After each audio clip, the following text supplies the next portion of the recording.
የእድሜ ጉዳይ አይደለም። የእድሜ ጉዳይ አይደለም። ስራን የመጨረስ ጉዳይ ነው። ጊዜ ካገኘን ይላል ላይኖር ይችላል ማለት ነው። ጊዜ ስፔሻሊ በእኛ ዘመን አሁን ባለንበት ዘመን ነገሮች እየቀረቡ በሄድበት ጊዜ ታይም እየጠበበ ነው። የእኛ ሰዎች ከየት እንዳመጡት አላውቅም። 8ኛው ሺህ ሲገባ ከቀኑ 4 ሰዓት ከሌሊቱ 4 ሰዓት ይቆረጣል። አሁን ነው ከየት እንዳመጡት ግን ባይሆንም መስሎኛል። ቀኑ አላደረባችሁ ሌሊቱ ቶሎ ቶሎ አያድርም እና ምናልባት እንዳሉት ባህታውያን ተቆርጦ ሊሆን ይችላል። ይሁን አንዳንድ ትንቢቶች አሉ መጽሐፍ ማያውቃቸው ይሁን ይመስላል። ልክ ነው። ተቆርጦ ሊሆን ይችላል። እያጠረ ነው ቀኑ፣ ጊዜው እየፈጠነ ነው። ጊዜ ካገኘን ራዘርስ አንድ ነገር እመክራችኋለሁ። እድሜህን አትመልከቱ፣ ሁኔታህን አትመልከቱ። ፍጠንና ስራ። ቸኩልና ስራ። መሄጃችንን አናውቅም። ጳውሎስ ጊዜ ካገኘን እንግዲህ የምናገኝ ከሆነ ስለዚህ ታይም አለ። ምክንያቱም ዓለም ወይም ተፈጥሮ ወይም ምድር ወይም በምድር ውስጥ የሚኖሩ ከፀሐይ በታች ያሉ ነገሮች በሙሉ በዑደት ነው። ዑደት ወይም ምንድነው የሚሉት ሰርክል ወይም ዙር ከየት እንደሚጀምር የት እንደሚጨርስ አይታወቅም። ሰርክል ስሩና እዩት፣ ከየት እንደጀመረ እንኳን አታውቅም። ሰርክል ከገጠመ የት ጋር እንዳቆመ ማወቅ አትችልም። ስለዚህ እግዚአብሔር ከፀሐይ በታች ሁሉን ነገር በአውድ ነው ያደረገው። እየዞረ ነው የሚያልቀው። ሁሉ ነገር እየዞረ ነው የሚያልቀው። በዑደት ውስጥ ነው የምንኖረው። በዚህ ዙረት ውስጥ በጣም የሚገርማችሁ ነገር ዑደቱ እውን መሆኑን የምናውቀው በዑደቱ ውስጥ የሚከሰቱ ክስተቶች ናቸው። ምድር እየዞረች ነው ይሉናል ሳይንስ መጽሐፍ። ፀሐይ እየዞረች ነው ይለናል። ምረጡና መልሱን ውሰዱና መጽሐፍ ቅዱስ ፀሐይ ነው የምትዞረው ይላል። ሳይንስ ምድር ነው ይላል። በማንኛውም ሁለቱም ይዙሩ አንዱም ይዙሩ እየዞሩ መሆናቸውን ግን የምናውቀው በክስተቶች ነው። ክስተቶች ናቸው ሌትና ቀን ሲመጡ እንደሚዞሩ ገባል።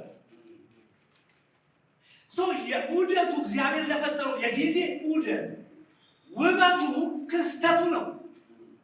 ደግሞዋል። ክስተቱ በየዑደቱ ውስጥ የሚመጣ የሚወለድ የሚያድግ የሚያረጅ የሚሞት ክስተት አለ። ይርዳል አምላካችን። ለምሳሌ ሌላውን ልተውና የሰው ልጅ ታሪክ ስናይ በምድር ዑደት ውስጥ የመጀመሪያው ሰው አዳም ተገኝቶ አዳም እስካሁን አልቀጠለም። ዑደቱ የሚቀጥለውን ክስተት ያመጣል። ዑደቱ የሚቀጥለውን ክስተት ያመጣል። እንዲህ እያለ እኔና እናንተ ላይ ደርሰናል። ይርዳና እግዚአብሔር። የዑደቱ ዋና ዓላማ ክስተቶቹ የሚፈጥሩት ውጤት ነው። ውበቱ የሚገርም ነገር ነው።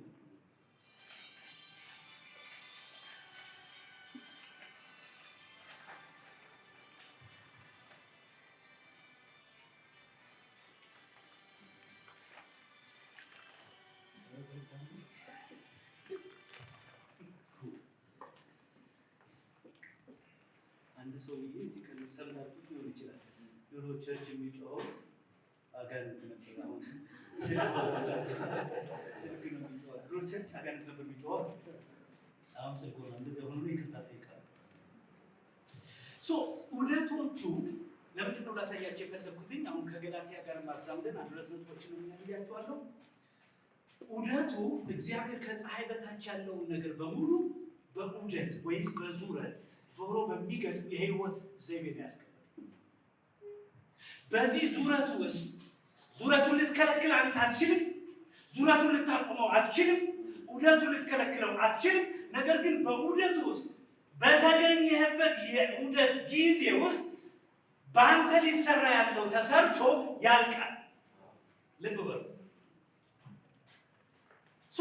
ሐዋርያው ጳውሎስ የሚለን ጊዜ ካገኘን ማለት ምን ማለት ነው? ዑደቱ እየሄደ አንተ ከተገኘ በኋላ የማትኖርበት ጊዜ ይመጣል። ያልነበርህበት ጊዜ ነበረ፣ የማትኖርበት ዘመንም ይመጣል። ስለዚህ ምንድን ነው የሚለው ሐዋርያው ጳውሎስ? ካገኘን ጊዜ ታይሙ አሁን ከሆነ ያለንበት አሁን ከሆነ እኔ ጸልያለሁ በጌታ በኢየሱስ ክርስቶስ እኛ ምናልባት ይሄን አማርኛ ጥሩ ላይሆን ይችል ይሆናል። ጡረታ መውጣት ኃጢአት አይደለም። እኔ የምጠላው የጡረተኛ መንፈስ ነው። ምሕረት ይደረግልኝ። አልወጣሁም ግን አማርኛው ጥሩ አይደለም። ይቅርታ አድርጉልኝ ናችሁ ከፍ ያለ ሰዎች ሞች አባቶች። ጡረተኛ መንፈስ የሚባለው በሀገራችን ልማድ ምን ማለት ነው? የቁጭት ዘመን ማለት ነው። ጡረተኝነት ስፒሪት አለ። ምን ይላሉ?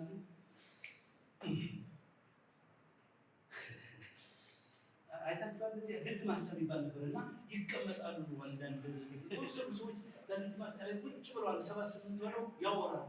አንድ 2 ቢራ ምናምን ይይዙና አይዟችሁ የለንበትም አንድ 2-3 ብር ምናምን ያስቀምጡና እንደዚህ ይላሉ። በእኛ ዘመን ኪሎ ስጋ፣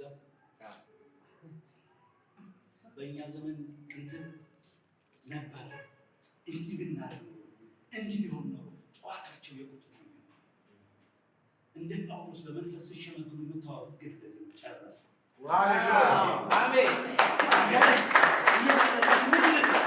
ሰብሰብ ብለን ቢራ ሳይሆን ውሃ እየጠጣን ቁጭ ብለን ስናወራ እንዲህ ነው የምናደርገው። ምክንያቱም አጠገባችን የሚተካለ እየሸመገልን ስንሄድ እድሜያችን እየጨረስን ስንሄድ ዙሩ እያበቃ ሲሄድ እንዲህ እናወራለን። ልጅ አጠገብ ያለ እንዲህ አለ፣ ሃይማኖትን ጠበቁ፣ ሩጫን ጨረሱ፣ መልካም መንገድን ተጋደሉ። ያድናል። ጳውሎስ የሚለን ይህን ነው። ጊዜ ካለ ብራዘር የሆነ ነገር አድርግ እናድርግ። ለምን ለምናደርገው ነገር ሪዋርድ አለ፣ ሽልማት አለ። እግዚአብሔር ይርዳል። አሜን። ምናልባት አንዳንድ ሰዎች እንዲህ ይላሉ፣ ውድቀት ተደጋግሞ የገጠማቸው ሰዎች እኔ የትንሣኤ አምላክ ይዘናል። ስለዚህ እንደገና መነሳት መቻል አለብን። የቀደመ ታሪኮቻችን የቀደመ ነገሮቻችን ፊት ለፊታችን ሊያጨልሙት አይገባም። እንደገና መነሳት እንችላለን። አንድ ጊዜ ዶክተር ቤት እዚህ ያደረሽ ባለቤት አንድ ጊዜ አንድ ነገር አጫወተ። ከኤጂ ጋር በነበራቸው ችግር ጉባኤ እግዚአብሔር ጋር በነበራቸው ችግር የሆነ ነገር ሲነሳ አው ዝርዝር ውስጥ መግባት የለብኝም። ቅር ተሰኘ መሰለኝ ለቀቀ እና ለቆ ከ40 ዓመት በኋላ ነው የመጣው ከአሜሪካን። እኔ በቃኝ እግዚአብሔር ሆይ ወደ አሜሪካ ልሄድ ነው፣ በቃኝ እዚህ ሀገር አልተቀበሉኝም፣ ደክሜ ተበላሸ፣ ቸርች ያስቤ ነበር እንዲሆነ ምናምን ብዬ አልኩና ጓዛችንን ጠቅልለን እያለን ማታ ጌታ በድምፅ መጣ አለ። እሱ ያጫወተን ነው። እሱ ጥሩ ነው እነሱ ጥሩ አይደለም እያልኩ አይደለም። እሱ ለተውት እና ድምፁ መጣ አለ። ምንድን ነው ያለኝ? ምን ሆነ ነው የምትሄደው የምትመለሰው አሜሪካ? በቃኝ ይኸው አስመረሩኝ በቃኝ አልኳት። በቃ አለኝ አለ። አዎ በቃኝ። ምን ሆነ ነው አለ። የሰራሁትን አበላሹብኝ። እውነት ግን አበላሹብኝ። እስቲ እኔ ልንገርህ አለ። አሳምሬ የሰራሁትን ገነት አዳም አበላሽቶብኝ እንኳን እንዲህ አለ።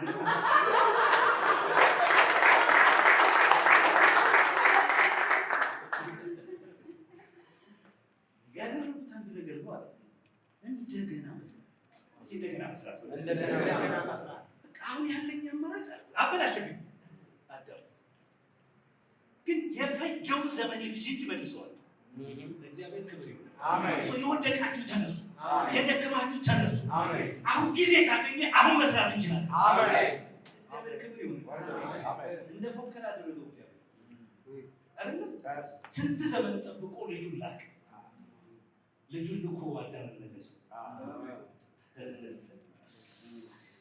ለእግዚአብሔር ክብር ይሁን። አሜን። ሶኒ አሁን ማውራው 2 ነገሮችን ብቻ ነው ብያለሁ። በዚህ የዑደት የዙረት የክበብ የሰርክል የህይወት ዘይቤ ውስጥ አንደኛ ጊዜ እናያለን። ቅድም እንዳልኩት ጊዜን ስናስብ ትላንት አልነበርንም፣ ነገም አንኖርም። ስለዚህ አሁን አለን። እስቲ አሁን አለን። አሁን አለን። ጌታ በኢየሱስ አሁን አለን። አሁን አለን።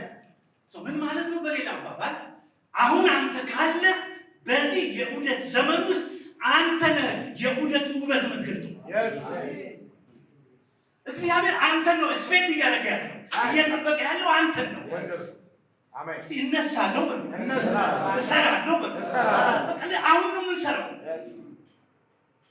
ያለንን ነገር አሟተን አሁን ነው አንድ ነገር የምናደርገው። ዑደቱን ያስዋቡት ለምሳሌ ፀሐይ እንደምትዞር የነገሩን የፀሐይ ምን ነው የቀንና የሌሊት መፈራረቅ ነው ያሳየን። አሁን ደግሞ ያለውን ዑደት ውበት የሚያሳየን አሁን ዘመን ያለው ሰው በሚሰራው ስራ በዚህ ታይም ጊዜ ሐዋርያ ጳውሎስ ጊዜ ካለን ብሎ የነገረን ለምን እንደሆነ ነግራቸዋለሁ። ዛሬ የኛ ነው። አሁን የኛ ነው። አሁን ያንተ ነው። አሁን በሚሆኑ ነገር 100% ተጠያቂ አንተ ነው። አሜን በሉ። ተጠያቂ ነህ አንተ። አሁን በሚሆነው ነገር ሌላ ማንንም ሰው ብሌም ማድረግ አንችልም። ኢቭን ሰይጣንን ማድረግ አንችልም። ክፉ ሰዎችን ማድረግ አንችልም። ዓለምን ማድረግ አንችልም። በእነሱ ካለው በእኛ ያለው ይበልጣል። ተነስተን መስራት አለብን። ተነስተን አንድ ነገር መወርወር መቻል አለብን። ዝም ብሎ ኖሮ ከመሞት እግዚአብሔር ያደረገ። አሜን። ዶክተር ማይልስ የተባሉ አንድ ሰው መጽሐፋቸው ላይ ሳነብ ያገኘሁት ነገር በጣም የገረመኝ መቃብር ቦታ አንድ ቀን ሄድኩኝ አሉ። መቃብር ቦታ ሄጄ ፕሮፌሰር ከሌ ዶክተር ከሌ ምናምን የሚል ተደርድሮ አይቷል። እና ይሄ ሁሉ ፕሮፌሰርነቱን እንደያዘው ነው የሞተው። እና የዓለም እምቅ ሀብት ያለው መቃብር ቦታ ነው። ምክንያቱም ወርቅ የሚያወጣ የሰው አይምሮ ነው አይደለም እንጂ ወርቁ አይደለም ሀብታችን እኮ የሰው አይምሮ ነው ሀብታችን። ይርዳን እግዚአብሔር። አንድ ነገር ማድረግ አለብኝ በላ በቁጭት ተነሳ። የሆነ ነገር መወርወር አለብህ። ይሄ ጊዜ ያንተ ነው። ካልሆነ ልቀቅ። እሺ አትልቀቅ።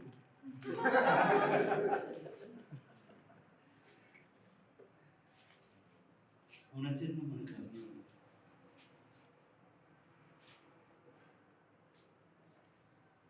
ስለዚህ ጳውሎስ ማለት ጊዜ ካገኘንማ የሆነ ነገር ማድረግ እስቲ ሊበሉ ጊዜ ካገኘንማ እድሜ ካገኘንማ ሰዓት ካለንማ አንድ ነገር አድርጌ አልፋለሁ።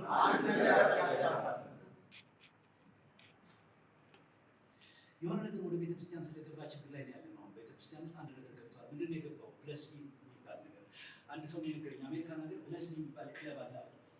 ክለብ ነው ራሱ ብለስሚ እና ይገባሉ። ሲጸልዩ ኤቭሪቲንግ በቃ ለኛ ነው። ቅባቱም ለኛ፣ እንጀራውም ለኛ፣ ክብሩም ለኛ፣ እንትኑም ለኛ። አንድም የሚያወጡት የላቸውም። የለም ዝም ብሎ ምን ማለት ነው? እና ምን አለኝ? ምንድነው የነቀዝ መንፈስ ነው ያለ።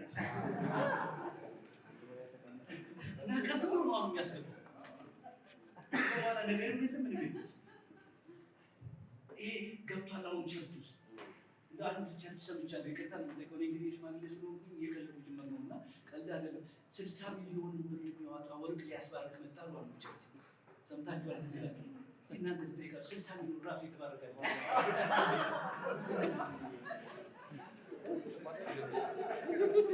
60 ሚሊዮን ራሱ የተባረካል። ምን ልታረገው ነው? የሆነማ መንፈስ ገብቷል እኮ ጊዜ ካገኙ የሆነ ነገር ማድረግ አለብኝ።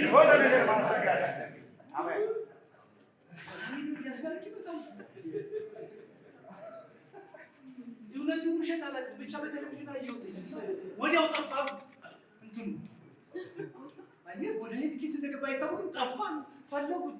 የሆነ መልአክ ወሰደው አሉ። ኧረ በጌታ በኢየሱስ ለነገሩ ነገሩ ራሱ ስህተት ነው። 60 ሚሊዮን አይባልም። እውነት ነው። 60 ሚሊዮን ካገኙ ጋሽ እውነት ነው።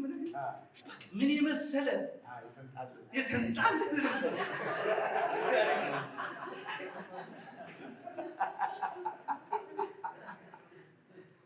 ምን አንተ ህንፃ ሰርቶ ቢያከራዩ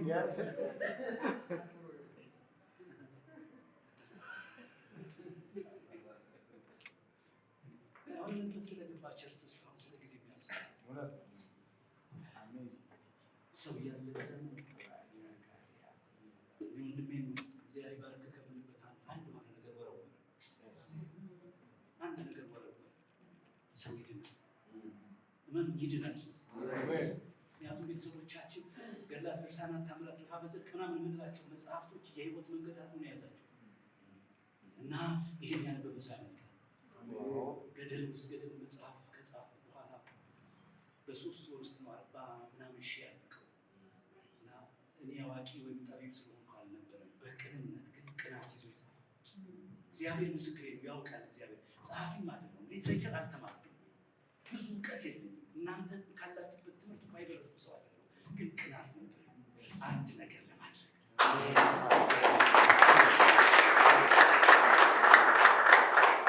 በጣም የሚገርማችሁ ብዙ ታምራቶችን ሰሙ። ናዝሬት ላይ 30 ሆነው ጽዋ ማህበር የሚጠጡ ሰዎች ነበሩ። 30 ናቸው፣ ጽዋ ማህበር ይጠጣሉ እና አንድ ተንኮለኛ ሰጣቸው ያን መጽሐፍ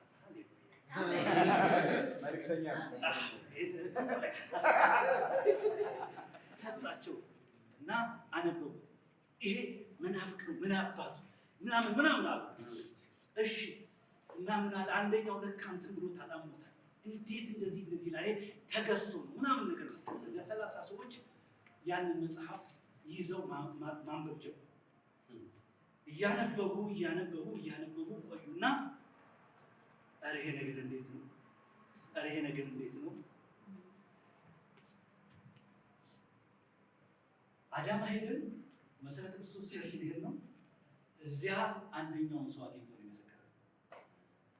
30 ሆነን ነበረን ጽዋ ማህበር እና ያንን መጽሐፍ ይዘን በልብ ስናነብ ቆየን። 30ዎች መሰረተ ክርስቶስ ሄደን ልጃችን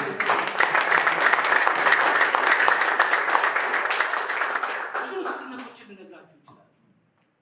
አንድ ነገር እናድርግ። አንድ ነገር የሆነ ነገር ማድረግ አለብን። በከንቱ አልተፈጠርንም፣ በከንቱ አልመጣንም። የሆነ ነገር አለብሽ። እግዚአብሔር ባለዳ አይደለም፣ ጸጋ ነው። አንድ ነገር ማድረግ አለብን ከመሞታችን በፊት።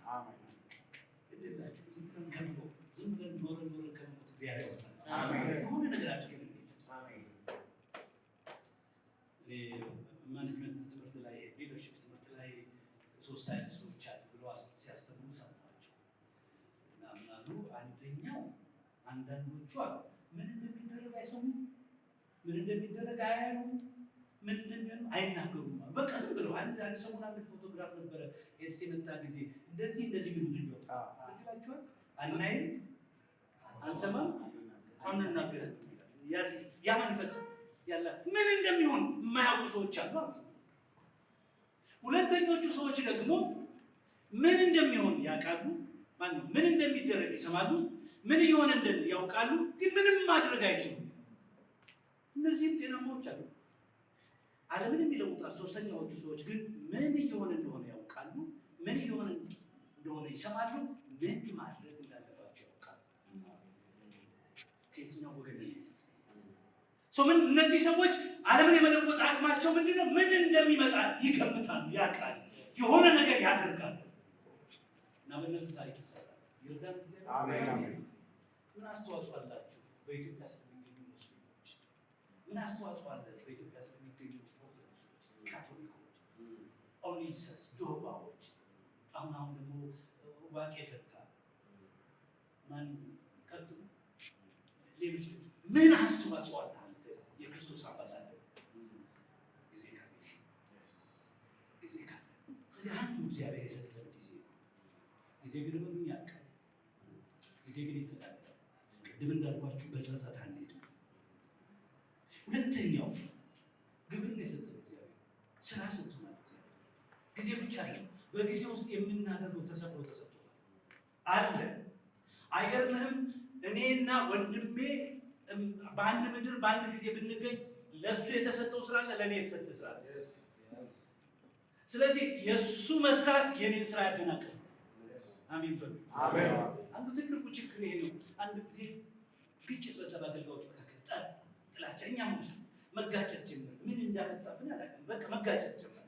ለነገሩ አይተን ይሆናል ከእናንተ ከቀደሙ ነው የምንቀደው። ግጭት በዛ እና አለቀስኩኝ። ምንም ያን ተነስቶ በደልከኝ ይለኛል፣ እኔም በደልከኝ ይለዋለሁ። ምክንያቱም ሳናውቀው እንጋጫለን። አገልጋይ በዝቶ ነው ይባላል። 1 ትሪሊየን ወንጌላዊ ቢኖር ያንሳል። እስቲ ያንሳል። አሁን ግን በጣም አገልጋይ በዝቶ ብለን ነው የምንገምተው። አልበዛም። ምክንያቱም አገልግሎታችንን ስላለየን በዛን የበዛን መሰለን። ምን እንደምንሰራ ስላላወቅን የበዛን መሰለን። እናንተ ያለ እግዚአብሔር መላእክትን ታያቸዋለህ አለ። ስንት ናቸው? እልፍ አላፍ ወተእልፍ። ልክ ነች። ቁጥረው አብዛው፣ በትሪሊየን አብዛው። ቁጥራቸው አይታወቅም። ልዑል ብቻ ነው የሚያውቃቸው። እነዚህ ሁሉ አገልጋዮች ያገለግሉኛል፣ ግን ተጋጭተው አያውቁም። ያድናል። ተጣልተው አያውቁም አለ በልብ። እንዴት አሉት? የራሳቸውን ስራ ነው የሚሰሩት።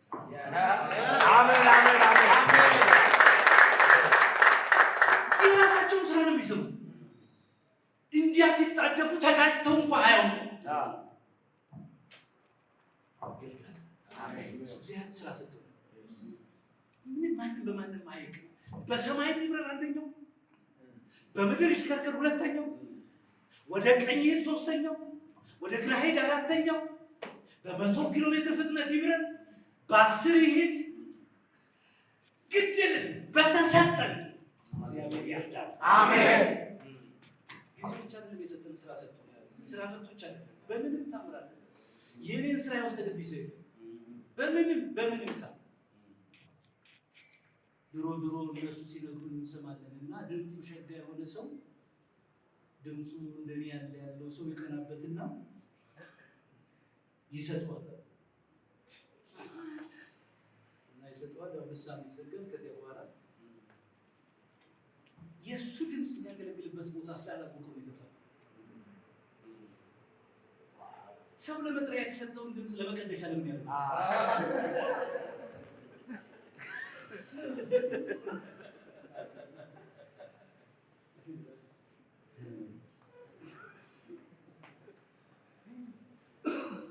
ጊዜ ተረኛነትን ያሳያል።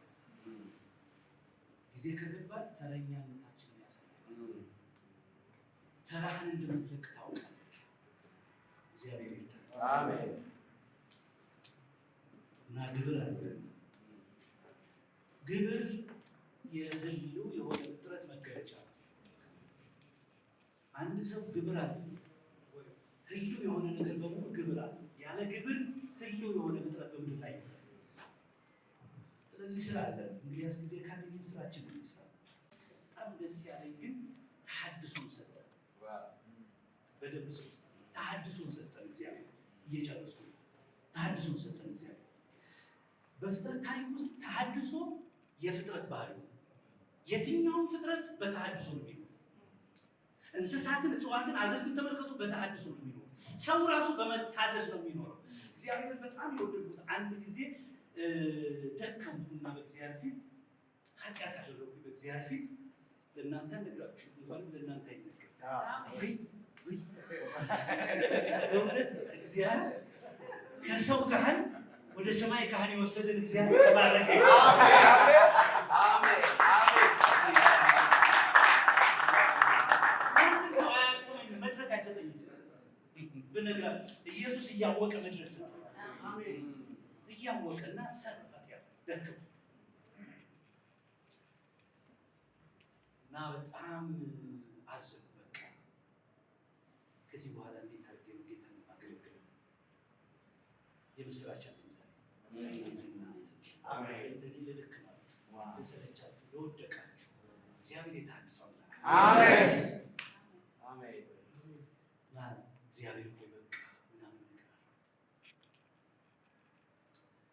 ለምን ከዘላለም አውጥቼ በጊዜ ውስጥ እንደመደብኳችሁ አታውቅም? እግዚአብሔር ዘላለም በሚባል እድሜ ይኖራል። ጨረሱ። እግዚአብሔር ዘላለም ስሙ ራሱ የዘላለም አምላክ ዘላለም ነው እግዚአብሔር ራሱ።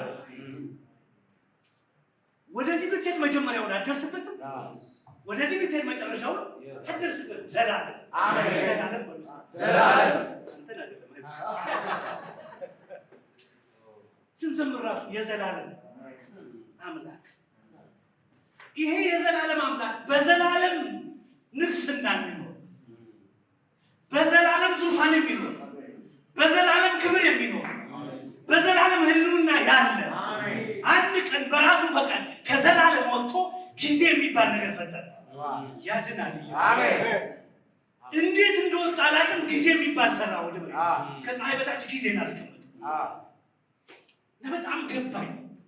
የገባኝ የወደኩለት ጊዜን የሰጠ እግዚአብሔር የተባረከ ይሁን። አሜን። ለምን አትም ስለሚወደድ ነው። ለካ ጊዜ ሰጠ። በጣም ስለሚወደን ጊዜ ሰጠ። እህቴ ስለሚወድሽ ጊዜ ሰጠሽ። አሜን። እንዴት እንደሆነ ላሳያችሁ። ዘፍጥረት ምዕራፍ 3 ነው ወስዶ ያነበው። ዘፍጥረት ምዕራፍ 3 ግን አዳምና ሱልጣን ካለ በኋላ እንዳይገባ ከቤት ነው። አይገርማችሁ? ጨካኝ ነው የሚመስለው ስለሚወደው። እንዴት እንደሆነ ላሳይ። ከለከለው እንዳይገባ።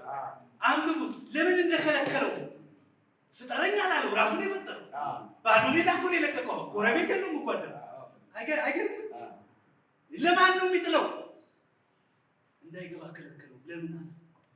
የህይወት ዛፍ በልቶ ለዘላለም ሕያው እንዳይሆን በጌታ በኢየሱስ ይሁን ላየ ከዘላለም አውጥቶ በጊዜ ያደረገ በጊዜ የሚቀየር ህይወት እንዲኖር ነው። አሜን አሜን።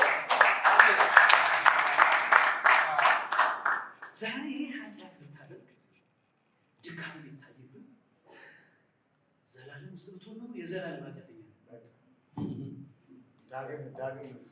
ምንም የምንሳት ዓመት ዘላለም ነው እኮ አሁን ጊዜ ውስጥ ሃሌሉያ ትናንት የሚባል የሚረሳ ቀን የሚታወቅ ሃሌሉያ ክብር ይሁንልህ። አሜን።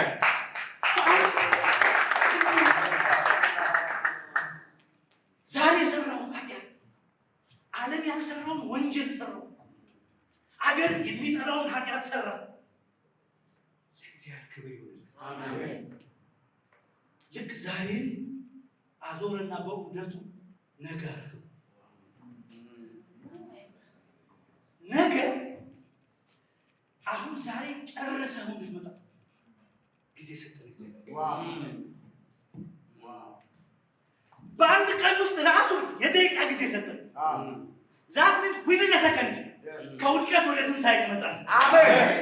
ከሞት ወደ ህይወት ትሻገራለህ። አሜን። ጊዜ ሰጠን እግዚአብሔር የተባረከ። አሜን። ለምን ጊዜ እንደሰጣችሁ ስለሚወድ። ለዚህ ምን ማለት ነው መሰለህ? እንዲህ ይላል፣ ጠላቴ ሆይ በወድቅ እነሳለሁ። ለእግዚአብሔር በጨለማ ብቀመጥ እግዚአብሔር ብርሃኔ ይሆናል። በእርግጥ በድል ያለው ለእኔ እስኪሟገት ግን እጠብቀዋለሁ።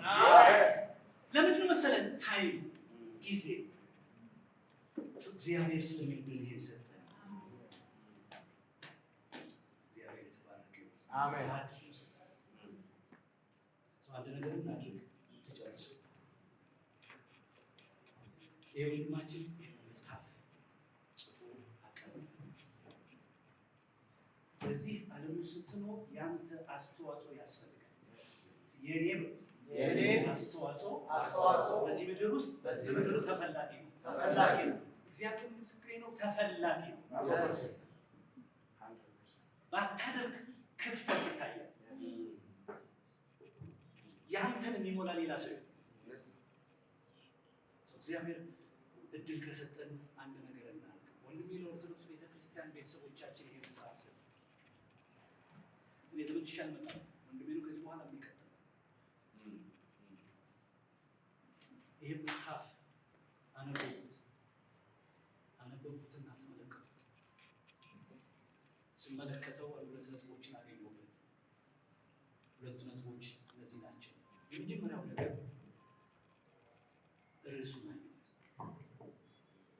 ርዕሱን አየሁት። ምን ይላል? ፈጽሞ ልታገናኟቸው የማትችሉ ነገሮች ናቸው። ማርና መርዝ። ማር ሌላ ነው፣ መርዝ ሌላ ነው። ጠላት ግን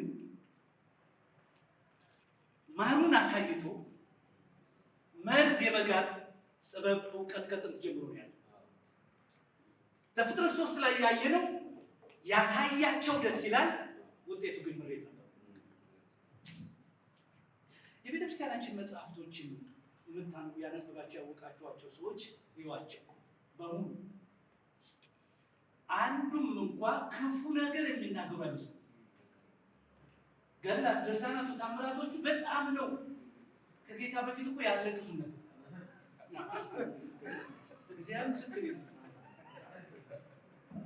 በፍጹም ራሱ እንትን መንፈስ አለው ያስጎነብሳቸዋል። እውነቴን እኮ ነው። አንድ ታምር ይዘህ ቆመት አለበት የሆነ ነገር አላቸው ያስለቅሱሃል። ወዲያው ገዳማዊነትን ባንተ ላይ ያመጣል። መንፈሳዊ የሆንክ ያስመስሉሃል። ቅዱስ የሆንክ ያስመስሉሃል። እግዚአብሔርን የምትፈራ ያስመስሉሃል። ይሄ ማን የሚመስለው ነገራቸው? እግዚአብሔርን ነው የሚጠሩልህ። አቡነ መንፈስ ቅዱስን በቀይ ነው የሚያሰምርልህ። አይታችሁትን? በቀይና በጥቁር ነው። አብ ወልድ መንፈስ ቅዱስ በቀይ ናቸው። በቀይ ቀድመህ ታያቸዋለህ። አሁን በቃ ትሸወዳል። የሚቀጥለው መርዝ የሚመጣው ቀጥሎ እግዚአብሔር ላበን የሰጠውን ኢየሱስን ወደ ጎን እንድንተው የሚያደርጉ ናቸው። እግዚአብሔር አንድ ነገር ተናገረ። በእርሱ የሚያምን የዘላለም ሕይወት እንዲኖረው እንጂ እንዳይጠፋ እግዚአብሔር አንድያ ልጁን እስኪሰጥ ድረስ ዓለምን ይወዳል። ስለዚህ አብ መድኃኒት አዘጋጀ ልጁ። እነዚያ መጽሐፍቶችን ይዘህ ስታነብ ራሱን ይጠሩታል። አብ ወልድ መንፈስ ቅዱስ ብለው ይጠሩትና ትሰማለህ፣ አለ ብለህ ትሄዳለህ። ከዚያ ዝቅ ይሉና ስሙንና የልጁን ስም በአንቺ ስም የጠራ ይጸድቃል። አይገርምህም? መርዙ የሚመጣው በኋላ ነው። ደጅሽን የተሳለመ የረገጠ የሰራ ያሰራ፣ መጽሐፍሽን ያነበበ ያስነበበ፣ ያተመ ያሳተመ፣ ያሰራጨ ያረጨ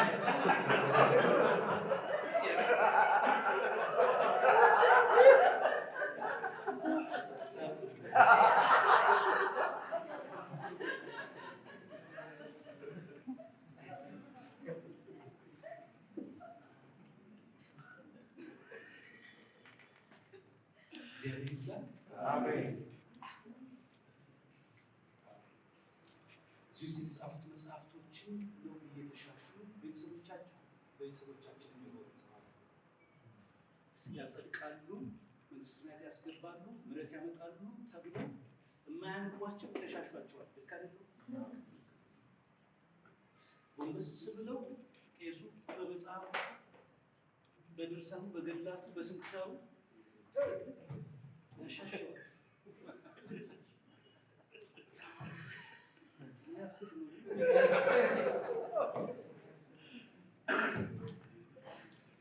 40-50-60 ሚሊዮን የሚሆነው ህዝባችን በእነዚህ መጽሐፍት ቁጥጥር ስር ነው ያለው። እስቲ አንድ ነገር አደርጋለሁ ብላችሁ አትዘናሉ። እንደ ብለስሚ ክለብ በራሳችን አትሽከርከሩ። የሆነ ነገር ይውጣ ከኛ። አንድ ነገርም አንስራ። ግድ የለም ቤት ላይኖራችሁ ይችላል፣ መኪና ላይኖራችሁ ይችላል፣ ግን አንድ ነገር አላችሁ። በነገራችን ላይ መኪናና ቤት መንገድ ላይ እንደሚመጣ ይቻላል። ወንጌል ስርጭት ስትወጣ ይመጣል። አንድ ዓመት በግሬድ፣ ሁለተኛውን በግሬድ፣ ሶስተኛውን በግራት።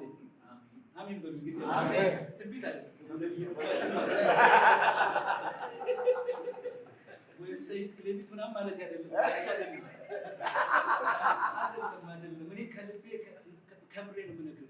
ለጌታ በታመን ቁጥር ጌታ ታማኝ ነው። አሜን። ዳዊት ልዩ ያደረገው ነገር ኃጢአት ሳይሰራ ቀርቷል። ለሞት ዳዊት ያልሰራው ኃጢአት አለ?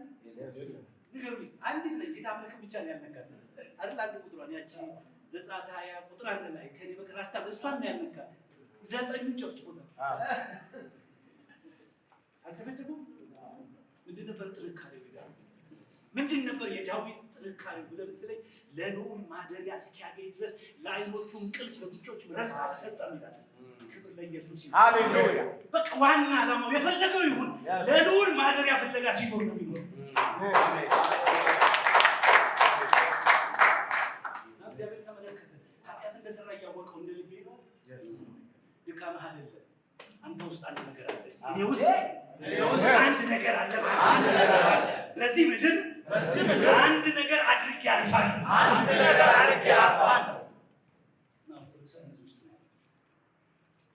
እስላሞችን ተመልክቷቸው፣ እስላሞችን ተመልክቷቸው ደፋ ቀና ይላሉ ለመጽደቅ። የምስራች ነገራቸው ብዙ ሃይማኖቶች እንድትጸድቁ ስራ ያሰሯቸዋል። ክርስትና አጽድቆ ያሰራቸዋል።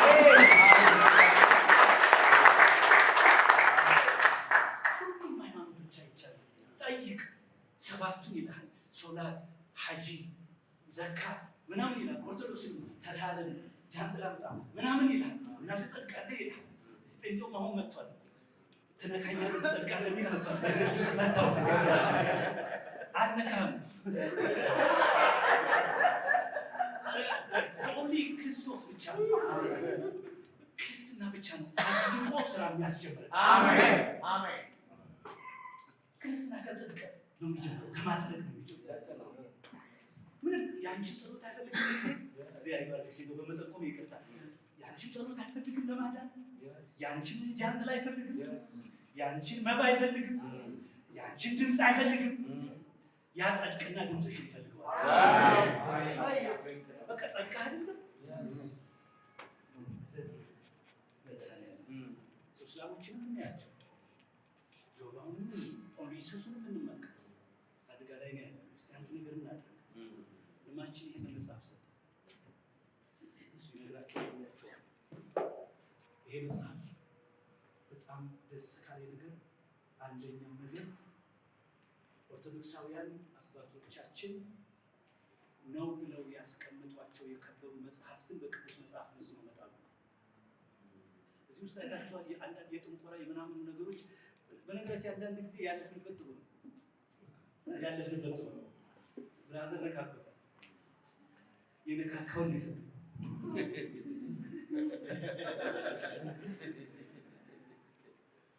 እና ማን ያላይ ነገረን እኮ መጽሐፍቱ እንደዚህ ናቸው። የጸሎት መጽሐፍቱ፣ የትምህርት መጽሐፍቱ እንደዚህ ናቸው። በቃ ተውቶ አንድ ነገር አደረገ። እግዚአብሔር ይባርክ። በጣም የገረመኝ ከነ ግብራቸው ነው የተቀመጠው። ማለት አደራረጋቸው፣ አሰራራቸው። ትላንትና መላክ የሚባል አንድ ወንድማችን ቲክቶክ ላይ አንድ ጊዜ አንደኛው ጠንቋይ የጥንቸል ስጋ ብታመጪ እንዲህ እንዲያደርግልሻል በኋላት አለ። ሴትዮ ጥንቸል ስታባረዋለች እና ድንገት ተገደለች። ጥንቸሏ ተያዘች። ብጭቅጭቅጭቅጭቅ ተደርጋ መሸጥ ጀመረች አሉ። ሰው በጥንቸሏ ላይ ያለው ነገር ነው የሚሰራው ተብሎ ማለት ነው። ከእንስሳ ከምናምን ጋር አዛምዶ ልጁ መስቀል ላይ የዋለበትን እጆቹ የተወጉበትን የደህንነት ሚስጥር የሚጋፉ መጽሐፍትን ነው የመታቸው። አብ እንኳን ብቸኛ ልጁን ለመስጠት የተገደደበትን። በነገራችን ላይ ስለ ኃጢአት እንዲህ እንደ ቀላል ነገር ነው ያወራነው እኛ፣ እንደ ቀላል ነው የገባን። አሁን እኛ ቀላል ነገር ነው ከሆነ በኋላ ነው የመጣን። ልብ በሉ ኃጢአት ምን ያህል እግዚአብሔርን እንደተገዳደረው፣ እግዚአብሔርን ህልውናውን እንኳን ማንነቱን እንኳን የተገዳደረው ይመስላል። ምክንያቱም የበሬዎች ደም ሊያነጻለት አልቻለም። የፍየሎች ሊያነጻለት አልቻለም። ጸሎታችን ሊያነጻለት፣ የነቢያት እንባ ሊያነጻለት አልቻለም። የመጨረሻው መድኃኒት ልጁን የላከው። ከዚህ በኋላ ሌላ መፍትሄ የለውም። ይሄንን ነው የሚቃወሙት እነዚህ መጽሐፍቶች። ይሄን የእግዚአብሔር የማዳን ስራ ነው የሚቃወሙት እነዚህ መጽሐፍቶች እና እነዚህ መጽሐፍቶችን በመጽሐፍ ቅዱስ እየመዘነ ያስቀምጣል። አይሆፕ ተስፋ አደርጋለሁ ብዙዎች ይጎርፋሉ። አሜን። ብዙዎች የመጽሐፍ እንዲደርሳቸው ማለት ይጠበቅብን ይመስላል። እመኑኝ በርካቶች ኦርቶዶክሳውያን ብቻ ሳይሆኑ ካህናቱ አያውቁትም። በነገራችን ላይ ካህናቱ በሙሉ የሚያውቁት እንዳይመስላችሁ። የሚያውቁት ማለት ምን ማለት ነው? ክፉ ነገር እንዳለ ያውቁ። ካህናቱ ክፉ ነው ብለው አስበው አያውቁ። ይሄንን ነው እየገለጠ ያመጣል እና ብዙዎች ይድናሉ። አሜን። ብዙዎች ይመጣሉ። አሜን። ይሄ መጽሐፍ እንዲደርስ ማድረግ አለብን።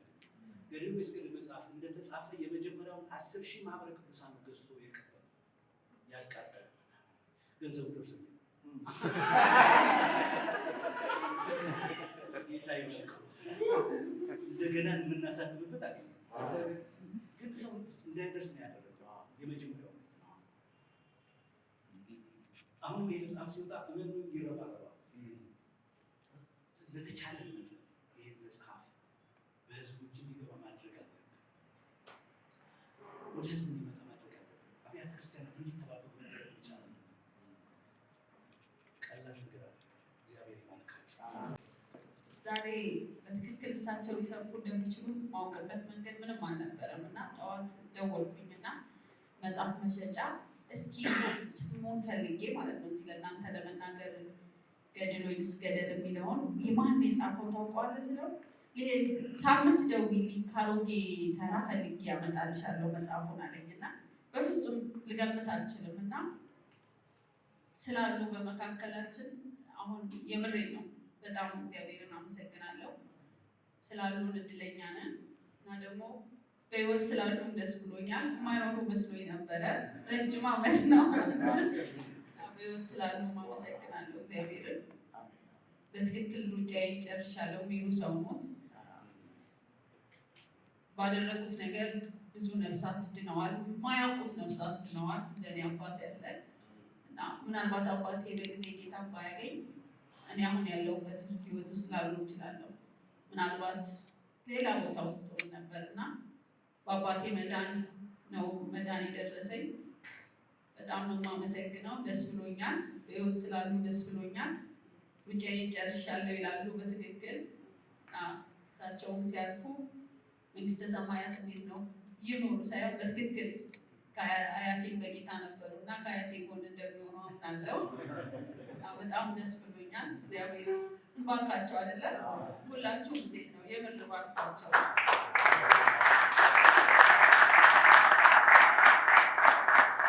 ረጅም ዓመት ስላልተወሰደበት የኢየሱስ ፍቅር እንዴት ነው ማይለቅ ነገር ነው። የሆነ ወረት የሌለው ፍቅር እንደሆነ በእርሱ አይቻለው። እግዚአብሔር ስሙ ይባረክ። ስለዚህ መጽሐፍ እያሰብኩኝ ምን አሁን እንዴት ነው የሚሰራው እዛ ላይ እሳቸው መጥቶላቸው የጻፉት ጽሁፍ ምናምን አይደለም። አንድ ጊዜ ፊሊፒያንስን አሜሪካዊ ፓስተር ነው ምን ብሎ ጻፈ? ደብዳቤ ደርሰዋል። አንተ ባደረግከው ነገር እንዲህ ተጽናንተናል እያሉ ሰዎች ደብዳቤ ይጽፉለታል። አንዱ ደብዳቤ ግን አስደነገጠው።